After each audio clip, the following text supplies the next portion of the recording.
রাসূল পাক সাল্লাল্লাহু আলাইহি ওয়াসাল্লাম আল্লাহর একজন নবী, আল্লাহর একজন রাসূল, এখানে কোনো সন্দেহ আছে? ওই নবীর সাথে যারা লেগেছেন তারা যুগে যুগে এমন সম্মানিত হয়েছেন, তো অনেকে দুনিয়ার জমিন থেকে জান্নাতের সার্টিফিকেট পর্যন্ত পেয়েছেন। আপনি যদি সিদ্দিক আকবরের জীবনীকে রাখেন, সিদ্দিক আকবর ছিল না, ফারুকে আজম ছিল না, উসমানে জুন্নুরাইন ছিল না, মৌলা আলী শেরে হুদা ছিল না। ওনারা একজন আপন আপন বান্দা ছিল, আপন আপন ব্যক্তি ছিল।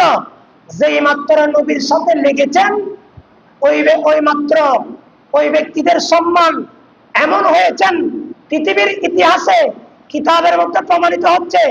আকীদার যত কিতাব আছে, শরিয়া আকাইদে নসফি সহ, নিবিরাজ সহ যত আকীদার কিতাব আছে, সমস্ত কিতাবের মধ্যে একথা উলামায়ে ইকরাম ব্যক্ত কণ্ঠে বলেছেন যে আফদালুন নাস বাদাল আম্বিয়া হুয়া আবু বকর সিদ্দিক। সমস্ত নবীদের পরে সমস্ত মানব জাতির মধ্যে যিনি শ্রেষ্ঠ ব্যক্তি, ওই শ্রেষ্ঠ ব্যক্তির নাম হচ্ছে আবু বকর সিদ্দিক। পরে করে বলুন সুবহানাল্লাহ। আবু বকর সিদ্দিকের পরে কে কিতাবের মধ্যে আসছে? তার নাম হচ্ছে ফারুকে আজম। তারপরে কে? উসমানে গনি। তারপরে কে? মৌলা আলী শেরে হুদা রাদিয়াল্লাহু তাআলা। এরপরে কে? আশারায়ে মুবাশশারার যে 6 জন রয়েছে, বাকি 6 জন। এরপরে কে?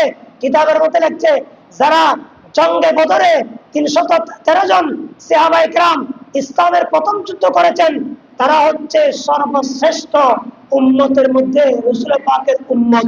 বড় করে বলুন সুবহানাল্লাহ।